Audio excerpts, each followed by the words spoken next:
Tom Holland might be the most likable Spider-Man. He might also be the weakest one. Because once you strip away the MCU, the Stark suits, the Avengers, and the emotional high of No Way Home, the question gets uncomfortable fast. Was Tom actually the best Spider-Man, or did he spend 3 movies trying to catch up to the other 2? Well, we're ranking all 3 to find out: Tobey, Andrew, and Tom. And we're starting where every Spider-Man ranking has to start: the origin. And that is already bad news for Mr. Holland. Now, let it be known, guys, I don't know if I agree with today's title. I'm just reading the script as it is, but, I like Tom Holland, but let's see what we got in store. Now, here's the thing, though. Spider-Man, he's a bit of a weird character to compare, right? Because everyone knows the basics. Kid gets bitten, kid gets powers, the kid makes one selfish choice, someone dies, and suddenly, the fun little wall-crawling fantasy becomes a lifetime subscription to guilt, responsibility, rent problems, villain trauma, and emotional damage. So, which Spider-Man had the strongest origin story? Well, this one's gotta go to Tobey Maguire pretty comfortably, and I'll agree with that one. But Tobey's origin, guys, it's painfully clean. Peter starts as an awkward, invisible kid who finally gets power and immediately uses it like a teenager would. He wants money, he wants MJ, he wants to stop being the guy everyone pushes around. And honestly, you get it. Then Uncle Ben dies, and the whole movie snaps into place. One selfish choice with a brutal consequence, and boom, Spider-Man is born. Then Andrew Garfield, it says here, comes second. So his Peter Parker has more edge, more anger, and way more emotional messiness.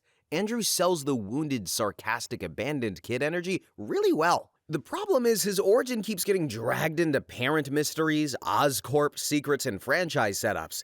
The emotion, it's still there, but the lesson gets crowded. Then it says here in front of my eyes that Tom Holland comes third, mostly because the MCU basically said, you know the drill, and they skipped the origin, which is smart for the movies, but honestly bad for this category. And to be fair, did we really need to see Spider-Man get bit for the 3rd time in so many years?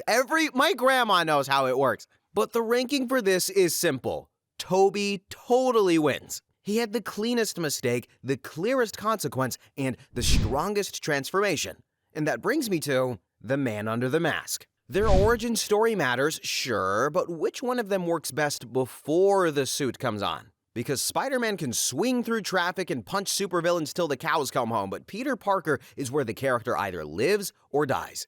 The suit is the fantasy, but Peter is the part that makes it hurt. And y'all, this round is close. Now, Tobey Maguire is the most classic Peter. Shy, awkward, broke, exhausted, and constantly one bad day away from collapsing in public. He's the guy who could save an entire train and then immediately lose his job for being late with freaking pizza.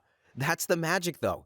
Tobey makes being Spider-Man feel like one more impossible problem stacked on top of rent, school, work, and romance. Then Andrew Garfield's Peter Parker is different. He's cooler, sharper, more sarcastic, and yes, he actually looks like he knows how to use a skateboard. But underneath all of that attitude is a lonely kid using jokes as armor. Andrew captures Peter's emotional walls better than his social awkwardness, and that gives his version a real bite. Even if you put it all aside, he portrayed losing Gwen in a way that we are all still traumatized about a decade later. Then at the same time, Tom Holland is the most believable teenager. He's got that panic, excitement, and chaotic please let me help energy down perfectly. The problem is, though, early on he has too many support systems. Tony, Happy, Ned, May, the Stark Tech. So much for the lonely Peter Parker vibe, right?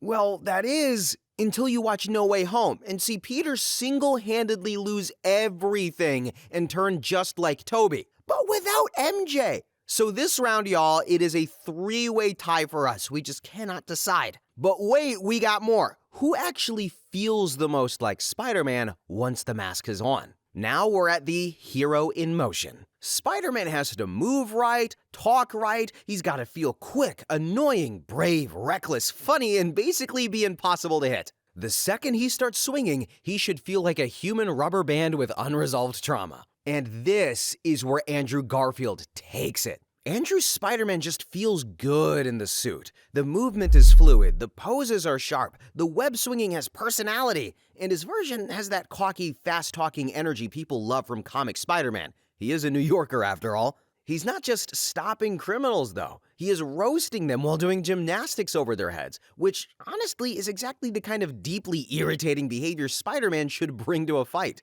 Then Tom Holland comes close. His Spider-Man has the best nervous chaos. He talks too much, panics mid-fight, improvises constantly, and feels like a kid who joined the major leagues before reading the rulebook. The only thing holding him back is how often the MCU wraps him in tech, drones, AI, and Avengers-level spectacle. Then Tobey comes third, not because he's bad though. His Spider-Man is noble, sincere, and iconic.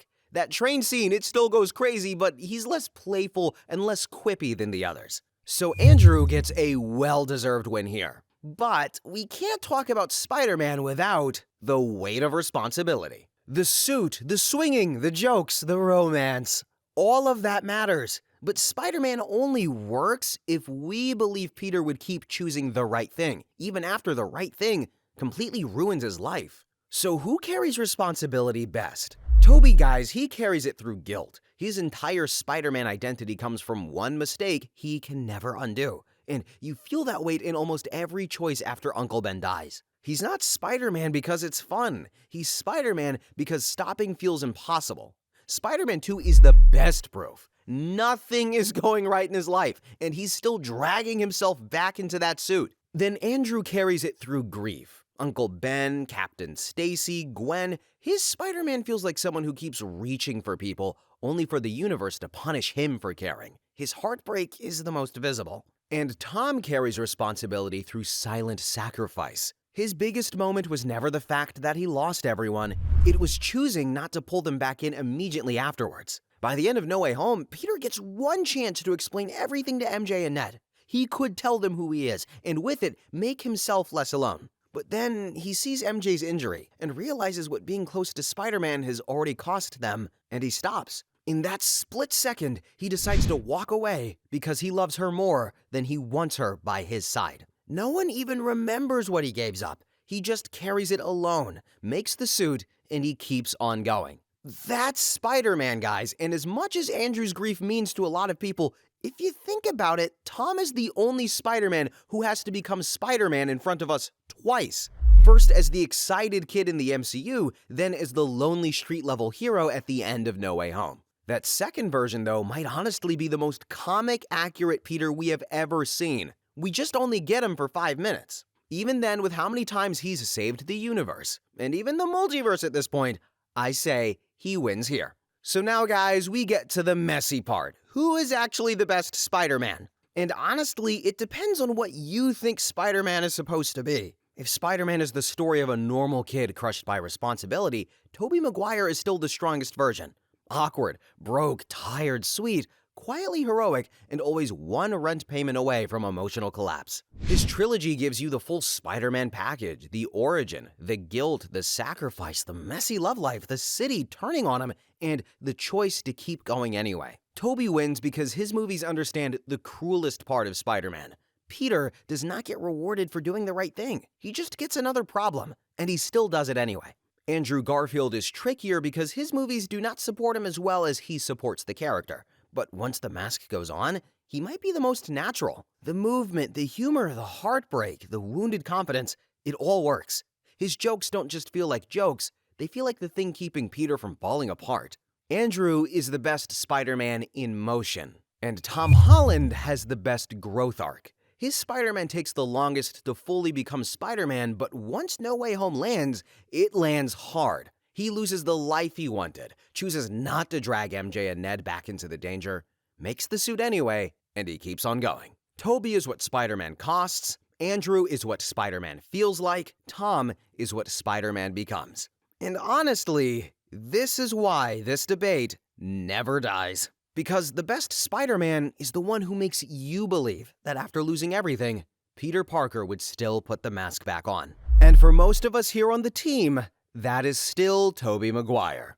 But as for me, well, I've got my own opinion.